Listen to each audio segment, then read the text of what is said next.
या देवी सर्वभूतेषु माँ चंद्रघंटारूपेण संस्थिता नमस्तस्यै नमस्तस्यै नमस्तस्यै नमो नमः। ओम दुम दुर्गाय नमः। आप सभी को शारदीय नवरात्रि के तीसरे दिन की हार्दिक शुभकामनाएं।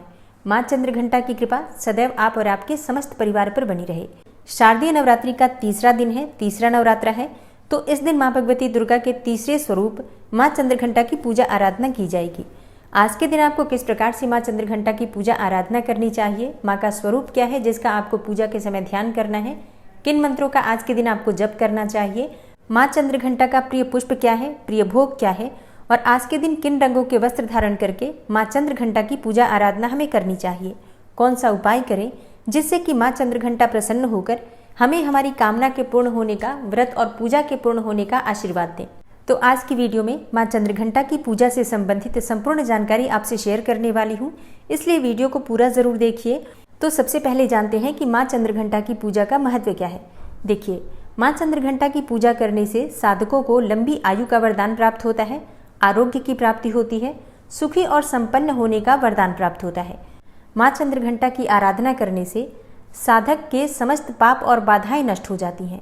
इनकी आराधना से प्राप्त होने वाला एक बहुत ही बड़ा सद्गुण ये भी है कि साधक में वीरता और निर्भयता के साथ ही सौम्यता और विनम्रता का भी विकास होता है। उसके मुख, नेत्र तथा संपूर्ण काया में कांति की वृद्धि होती है। और इसके साथ ही माँ चंद्रघंटा की पूजा करने से वाणी भी प्रभावित होती है। ऐसा कहा जाता है कि माँ चंद्रघंटा की पूजा करने से स्वर में दिव्य अलौकिक माधुर्य का समावेश हो जाता है। तो जिन लोगों को क्रोध बहुत आता है या फिर वाणी में मधुरता चाहते हैं, अपने व्यक्तित्व में आकर्षण चाहते हैं, उन्हें विशेष रूप से माँ दुर्गा के तीसरे स्वरूप माँ चंद्रघंटा की पूजा जरूर करनी चाहिए। और अब जानते हैं कि माँ की पूजा विधि क्या है।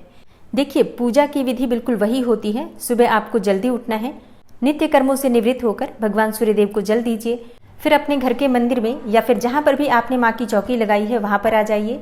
सभी देवी देवताओं को अपने दोनों हाथ जोड़कर प्रणाम कीजिए। इसके बाद एक शुद्ध आसन डालकर चौकी के पास आपको बैठना है। फिर जल से शुद्धिकरण कर लीजिए, अपने ऊपर जल छिड़क लीजिए। जो भी पूजा की सामग्री है, पूजा की सामग्रियों पर जल छिड़क लीजिए। चौकी के आसपास शुद्ध जल का छिड़काव कीजिए या फिर आप चाहें तो गंगा जल का भी छिड़काव कर सकते हैं। शुद्धिकरण करने के बाद अपने सामने शुद्ध घी का एक दीपक प्रज्वलित कीजिए। दीपक प्रज्वलित करने के बाद आपकी पूजा प्रारंभ हो जाती है। सबसे पहले भगवान गणेश का पूजन करना है। पंचोपचार विधि से धूप, दीप, अक्षत, पुष्प और भोग थोड़ा सा लगा दीजिए। और फिर इसी प्रकार से कलश देवता का पूजन करना है। अगर आपने नवग्रह मंडल स्थापित किया है चौकी पर, तो उनकी भी पूजा इसी प्रकार से पंचोपचार विधि से की जाएगी। और इसके साथ ही अगर आप षोडश मातृका भी चौकी पर बनाकर पूजा कर रहे हैं, तो उनकी भी पंचोपचार विधि से आपको पूजा करना है। और अगर आपने ज्वारे बो रखे हैं, तो जवारों पर भी आपको अक्षत, पुष्प, धूप, दीप इत्यादि अर्पित कर देना है। तो बस पंचोपचार विधि से सभी देवी देवताओं को आप धूप दीप दिखाकर पूजन कर लीजिए। इसके बाद माँ भगवती दुर्गा की पूजा प्रारंभ होगी। तो जैसे आज नवरात्रि का तीसरा दिन है, मतलब माँ चंद्रघंटा की पूजा हमें करनी है, तो सबसे पहले माँ चंद्रघंटा का ध्यान करना है। अब अगर आपके पास माँ चंद्रघंटा की मूर्ति या फिर फोटो है तो आप उनकी पूजा कर सकते हैं। अगर ऐसा नहीं है तो माँ दुर्गा की जो प्रतिमा या फोटो या मूर्ति हम अपने घर में स्थापित करते हैं, उन्हीं का स्वरूप सभी देवियाँ हैं, उन्हीं में हम सबका ध्यान करते हैं।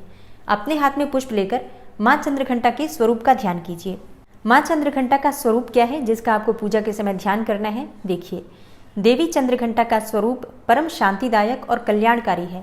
माँ चंद्रघंटा की सवारी बाघ है और माँ चंद्रघंटा के शरीर का रंग स्वर्ण के समान चमकीला है। इनके मस्तक में घंटे के आकार का अर्धचंद्र विराजमान है, इसलिए इन्हें चंद्रघंटा कहा जाता है। इनकी 10 भुजाएं हैं और इनके सभी हाथों में अलग अलग शस्त्र विभूषित हैं। इनके गले में सफेद फूलों की माला सुशोभित रहती है। इनकी मुद्रा युद्ध के लिए उद्यत रहने वाली है।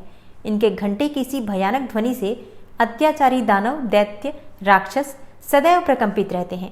दुष्टों का दमन और विनाश करने में सदैव तत्पर रहने के बाद भी इनका स्वरूप दर्शक और आराधक के लिए अत्यंत सौम्यता और शांति से परिपूर्ण रहता है। अतः भक्तों के कष्टों का निवारण ये शीघ्र ही कर देती हैं। इनका वाहन सिंह अर्थात बाघ है। इनका उपासक सिंह की तरह पराक्रमी और निर्भय हो जाता है। इनके घंटे की ध्वनि सदा अपने भक्तों को प्रेत बाधा आदि से रक्षा करती है। इनका ध्यान करते ही शरणागत की रक्षा के लिए इस घंटे की ध्वनि निनादित हो जाती है। माँ चंद्रघंटा के भक्त और उपासक जहाँ भी जाते हैं, लोग उन्हें देखकर शांति का अनुभव करते हैं। ऐसे साधक के शरीर से दिव्य प्रकाश युक्त परमाणुओं का अदृश्य विकिरण होता है। माँ चंद्रघंटा के इसी स्वरूप का आपको ध्यान करना है और ध्यान करते समय माँ के बीज मंत्र का आपको जप करना है। माँ का बीज मंत्र है ऐं श्रीं शक्त्यै नमः। दूसरा मंत्र है या देवी सर्वभूतेषु माँ चंद्रघंटा रूपेण संस्थिता नमस्तस्यै नमस्तस्यै नमस्तस्यै नमो नमः। इनमें से किसी भी मंत्र के द्वारा माँ चंद्रघंटा का ध्यान करके आपके हाथ में जो पुष्प है माँ के चरणों में अर्पित कर दीजिए। इसके बाद धूप, दीप, अक्षत पुष्प इत्यादि सभी चीजें एक एक करके माँ चंद्रघंटा का ध्यान करके माँ के पास अर्पित कीजिए। माँ चंद्रघंटा का प्रिय पुष्प है कमल का पुष्प और पीले गुलाब का पुष्प, शंख पुष्पी का पुष्प और सबसे ज्यादा प्रिय है माँ को चमेली का पुष्प। आज के दिन माँ को अगर चमेली के पुष्पों की माला अर्पित की जाती है तो हर प्रकार की कामना आपकी पूर्ण हो जाती है। तो अगर आपके पास उपलब्ध हो तो जरूर अर्पित कीजिए। नवरात्रि के तीसरे दिन माँ चंद्रघंटा को दूध या फिर दूध से बनी हुई चीजों का भोग अर्पित करना चाहिए। आप चाहें तो खीर का भोग लगा सकते हैं या फिर दूध में भी शक्कर और केसर मिलाकर भी अर्पित कर सकते हैं।